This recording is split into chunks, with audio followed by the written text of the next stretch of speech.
जयंती झा और आप देख रहे हैं राष्ट्रीय समाचार। पहले बिना देरी के एक नजर डालते हैं हेडलाइंस पर। राजीव शुक्ला ने भारत की T20 विश्व कप जीत पर दी बधाई, टीम की जमकर की तारीफ, भारतीय टीम के प्रदर्शन को सराहा।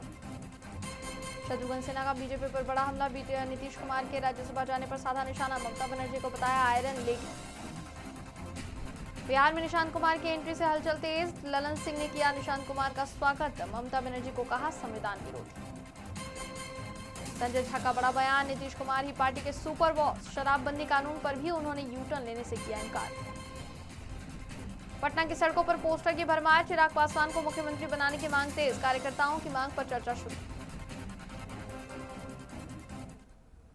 बीसीसीआई उपाध्यक्ष और कांग्रेस नेता राजीव शुक्ला ने भारत की टीम को आईसीसी T20 विश्व कप 2026 जीतने पर बधाई दी। उन्होंने कहा कि भारतीय टीम ने इस टूर्नामेंट में बेहद मजबूत प्रदर्शन किया है और उनका खेल निरंतर शानदार रहा है। शुक्ला ने खिलाड़ियों की मेहनत और टीम के सामूहिक प्रयास की सराहना करते हुए कहा कि उनकी उपलब्धि भारतीय क्रिकेट के लिए गर्व का विषय है और इस जीत से देशवासियों में खुशी और उत्साह की लहर दौड़ गई है।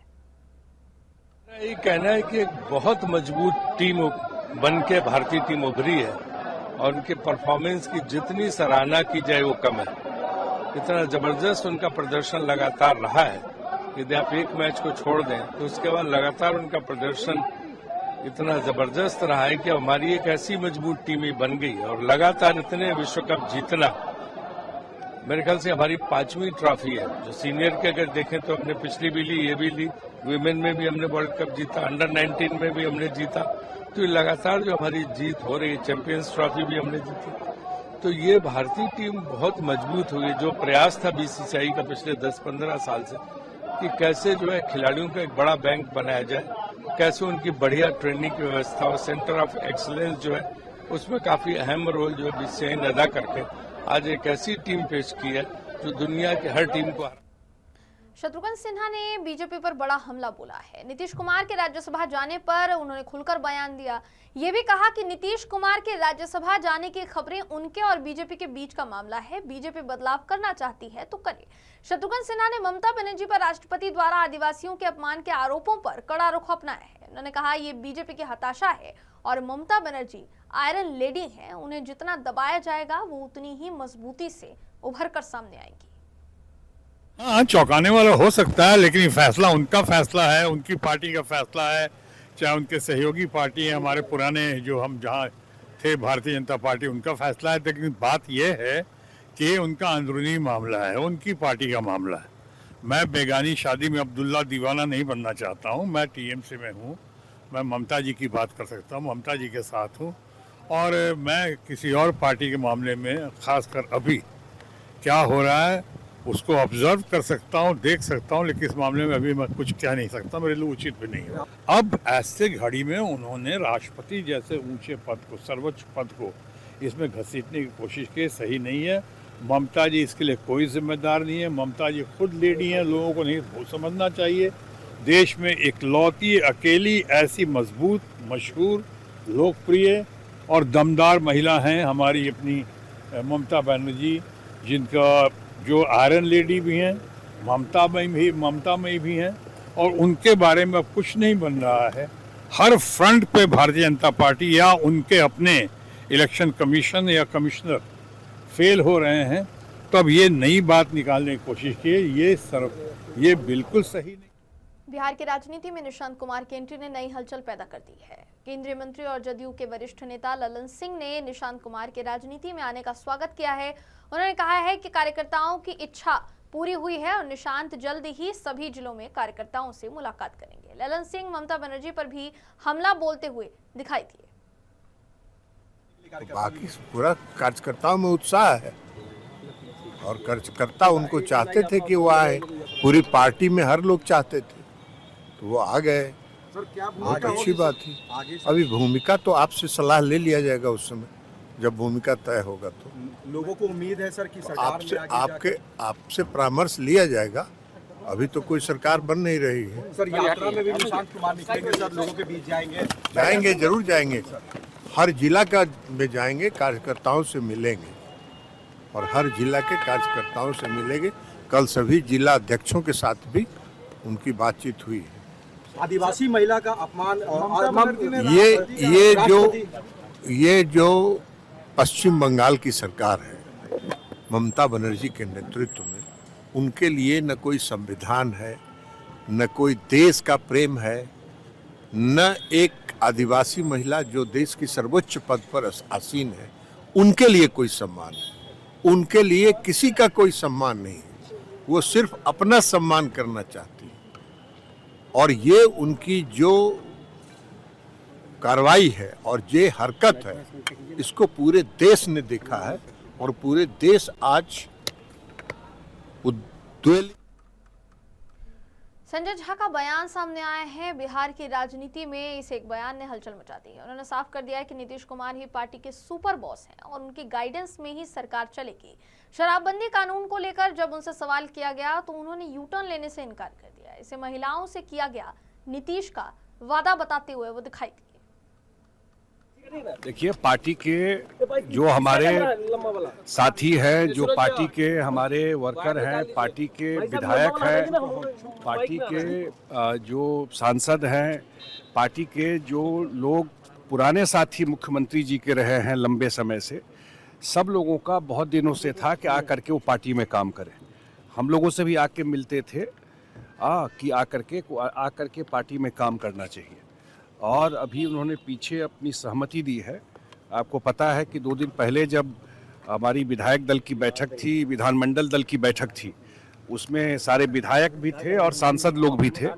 वहाँ मैंने ही प्रस्ताव किया उनके नाम का कि उनको आ करके पार्टी में काम करना चाहिए।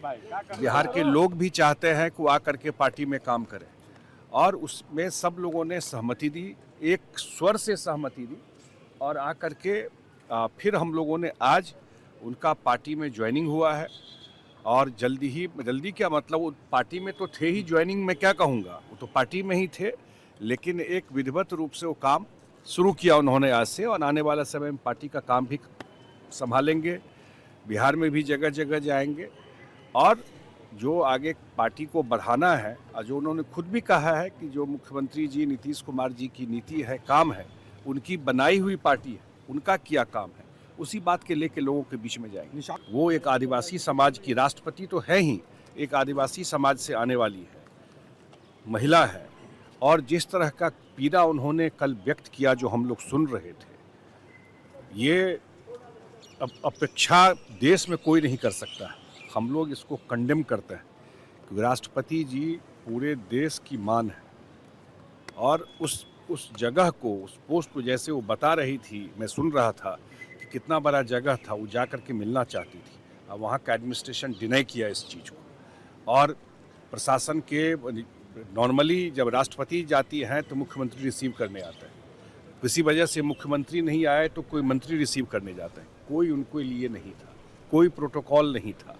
ये दुखद है। हम लोग बिहार के मुख्यमंत्री नीतीश कुमार ने राज्यसभा के लिए नामांकन भरा। उसके बाद एनडीए के सहयोगी दलों ने अपने नेता को मुख्यमंत्री बनाने की मांग को लेकर सड़कों पर पोस्टर लगाने शुरू कर दिए हैं। इसी कड़ी में लोक जनशक्ति पार्टी रामविलास के नेता चिराग पासवान को मुख्यमंत्री बनाने की मांग को लेकर पटना की सड़कों पर पोस्टर लगाए गए हैं, जिसमें कहा गया है कि न दंगा हो न फसाद हो, बिहार का सीएम सिर्फ चिराग हो। नीतीश कुमार जैसे ही राज्यसभा के लिए नामांकन भरे, उसके बाद जो है चर्चाओं की बजारिया तेज हो गई कि नीतीश कुमार का जगह कौन लेगा। और ऐसे में अब जो है तमाम दलों की ओर से, जो एनडीए के जो घटक दल है, तमाम घटक दलों की ओर से जो दावेदारी की जा रही है।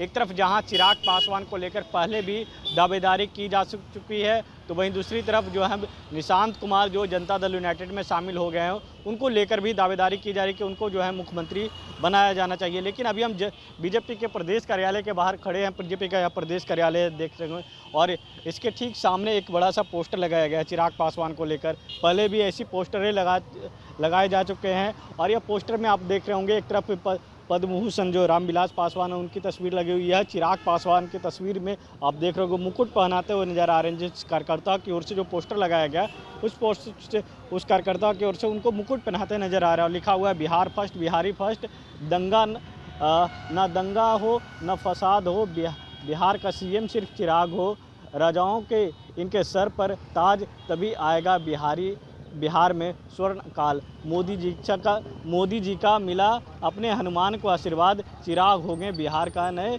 सरताज।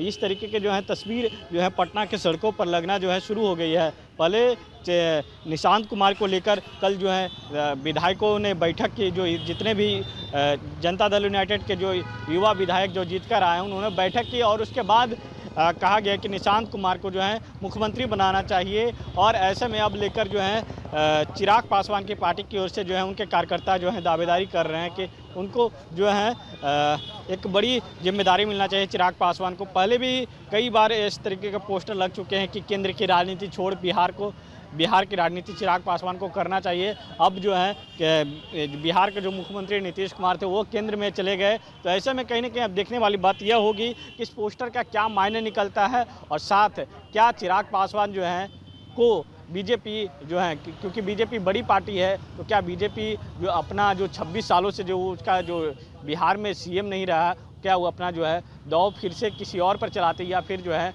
पुराने जो शतरंज जो है उस शतरंज में नहीं फंसती है या फिर कुछ नया खेल की आहट करती है। कैमरा पर्सन विकास के साथ विवेक रंजन, राष्ट्रीय समाचार, पटना। सूरत शहर के भाटेना इलाके से एक 14 वर्षीय किशोरी के लापता होने का मामला सामने आया है। बताया जा रहा है कि 9वीं कक्षा में पढ़ने वाली ये छात्रा पिछले 1 महीने से अपने घर से गायब है। इस घटना के बाद परिवार, खासकर बच्ची की मां, बेहद परेशान है। लगातार अपनी बेटी की तलाश में पुलिस थाने के चक्कर लगा रही है। परिजनों के मुताबिक किशोरी भाटेना क्षेत्र में स्थित एक स्कूल में कक्षा 9वीं में पढ़ती थी। जिस दिन वो लापता हुई उस समय स्कूल की यूनिफॉर्म में घर से निकली थी। बाद में आसपास के सीसीटीवी कैमरों में भी बच्ची स्कूल ड्रेस में जाती हुई ही दिखाई दी है, जिससे मामले को लेकर परिवार की चिंता अब और बढ़ गई है। मैडम, मेरी लड़की 14 साल की है और 5 तारीख को है ना घर से निकली थी स्कूल के लिए, वापस घर पे नहीं आई। तो हम 6:30 बजे रोज का वो स्कूल से आ जाती है, तो उस दिन स्कूल से नहीं आई तो हम 7 बजे तक इंतजार करें। 7 बजे के बाद हमने टीचर को फोन मिलाया तो टीचर ने बोला सुषमा आज स्कूल आई नहीं है। तो बोला स्कूल नहीं आई तो मैं भटेना में जो जहाँ से बैठ की जाती है बियाडस रोड पे वहाँ गई मैं, तो वहाँ पता चला कैमरा नहीं है। फिर मैं वहाँ से भागी यूनिक आई तो यूनिक में इधर उधर टपासा, कहीं नहीं दिखी। फिर वहाँ साहब लोग ने बोला एक काम करो तुम कि सीधा पुलिस चौकी जाओ, तो अभी लिखा दो तो अच्छा रहेगा, अभी मिल जाएगी। फिर गई मैं वहाँ लिखाई, रिपोर्ट लिखाई। फिर साहब ने मैडम ये लोग आए सब साथ में, कैमरा देखे चेक करे तो उधर के एक कैमरा में दिख रही है, फिर भटेना के कैमरा में एक में, और एक अपने यूनिक के उसमें है कोविड के कैमरा पे, फिर दरगाह के कैमरा पे आगे नहीं दिख रही। सिविल के सामने जो कड़ी वाला स्कूल है उसमें उसका एडमिशन कराया है हमने, उसमें ही 9वीं में पढ़ती है वो। कितने दिनों से वो भी लापता है? 5 तारीख को 1 महीना पूरा हो गया, दूसरा महीना चालू है। और पुलिस क्या कह रही है? यही बोल रही कि हमारी तलाश जारी है, हम ढूंढ के लाके देंगे, कहीं से भी ढूंढेंगे, हमारी तलाश जारी, हम लाके तुमको देंगे, बच्ची छोटी है, ऐसा ही बोल रहे हैं। महाराष्ट्र विधानसभा के बजट सत्र के तीसरे हफ्ते में किसानों के मुद्दे को लेकर विपक्ष ने जोरदार विरोध प्रदर्शन किया। महाविकास आघाड़ी के नेताओं ने विधानसभा की कार्यवाही पर उतरकर सरकार के खिलाफ विधायकों की और किसानों के लिए 7/12 क्लीन करने की मांग उठाई है। विपक्ष का कहना है केवल लोन माफी की घोषणा से किसानों को वास्तविक राहत नहीं मिलेगी, इसलिए सरकार को क्राइटेरिया का खेल छोड़कर किसानों को सीधे आर्थिक मदद देनी चाहिए। लोकसभा में विपक्ष के ओम बिरला को अध्यक्ष पद से हटाने के प्रस्ताव को लेकर संसद में जमकर हंगामा हुआ। बीजेपी कांग्रेस दोनों आमने सामने नजर आए। लोकसभा सांसदों को इस मुद्दे पर विचार विमर्श में उपस्थित रहने के लिए व्हिप जारी किया गया, मगर सरकार ने अब ये प्रस्ताव खारिज कर दिया है। हालांकि इसी प्रस्ताव पर जब विपक्ष ने विरोध किया तो संसदीय कार्य मंत्री किरेन रिजिजू आग बबूला हो उठे। सभापति महोदय, मुझे लगता है कि विपक्ष पार्टी खुद कंफ्यूजन में है। विपक्ष के लोगों को पता ही नहीं कि वो क्या करना चाहते हैं। सबसे पहले तो वो स्पीकर के खिलाफ अविश्वास प्रस्ताव का एक नोटिस देता है और वो नोटिस पेंडिंग है, उस समय वो दूसरा नोटिस देते हैं फिर एडजॉर्नमेंट का। एक बेसिक डेकोरम होता है, संविधान का, इस सदन का रूल होते हैं, इन लोगों को कोई लेना देना नहीं इससे। जब स्पीकर के खिलाफ मोशन दिया आप लोग ने, नो कॉन्फिडेंस का रेजोल्यूशन दिया, और जब हम लोग तैयार हैं चर्चा करने के लिए, दूसरा मोशन लेके आने का क्या मतलब है?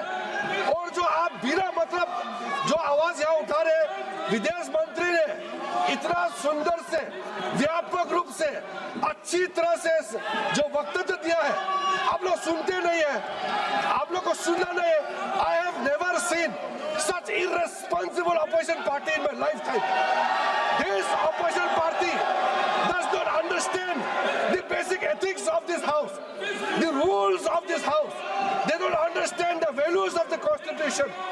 ये क्या चाहते हैं आप लोग? क्या एक परिवार, एक आदमी पूरा देश का महाराजा है क्या? इस देश में संविधान है, इस सदन में रूल है, आप लोग अपना ही दिया वाला रूल को नहीं मानते हैं। मैं कांग्रेस के जो थोड़ा सीनियर है, जो सीनियर इस हाउस में रहे, मैं आपसे कहना चाहता हूँ, थोड़ा अंतरात्मा में जाग के देखिए, आप जो ये हरकत कर रहे हैं, ये इससे क्या भला हो रहा है? अध्यक्ष महोदय, मैं खंडन करना चाहता हूँ और फिर से अनुरोध करता हूँ, जो प्रस्ताव आप लोगों ने लाया है, अनावश्यक जो प्रस्ताव लाया है, उस पे चर्चा करने के लिए हम लोग पूरा तैयार। भाजपा सांसद संजय जायसवाल ने लोकसभा अध्यक्ष ओम बिरला को हटाने की मांग वाले प्रस्ताव पर कहा कि किस चीज के लिए हटाना चाहते हैं, ये कारण उन्होंने बताया ही नहीं। राहुल गांधी ने बार बार जिस पर लोकसभा अध्यक्ष पद का अपमान किया है, वो संसद का अपमान है। नेता प्रतिपक्ष ये भी नहीं जानते कि स्पीकर का आखिर महत्व क्या है। लीडर ऑफ ऑपोजिशन यह भी नहीं जानता है कि स्पीकर की रूलिंग का क्या महत्व है। इससे ज्यादा शर्मनाक बात कुछ नहीं हो सकती है। और इस तरह के इम्पार्शियल स्पीकर जिन्होंने अपने डिस्कशन का 60% समय विपक्षियों को दिया है, और वैसे स्पीकर के बारे में ओछी टिप्पणी करना ओछी मानसिकता दिखाता है। राहुल गांधी जी अभी तक अपने नेतृत्व में 95 चुनाव हार चुके हैं, 4 चुनाव और होने वाले हैं, वो भी चारों हारेंगे। तो इन्होंने सोचा 99 पे क्यों आउट होना, इसीलिए स्पीकर पर नो कॉन्फिडेंस लाया है कि जब स्पीकर का नो कॉन्फिडेंस भी कल बुरी तरह हार जाएंगे और 4 चुनाव हारने के बाद उनकी हार की सेंचुरी राहुल गांधी की पूरी हो जाए। फिलहाल खबरों में बस इतना ही। खबरों का सिलसिला यूं ही जारी रहेगा। देश और दुनिया की तमाम खबरों के लिए देखते रहिए राष्ट्रीय समाचार।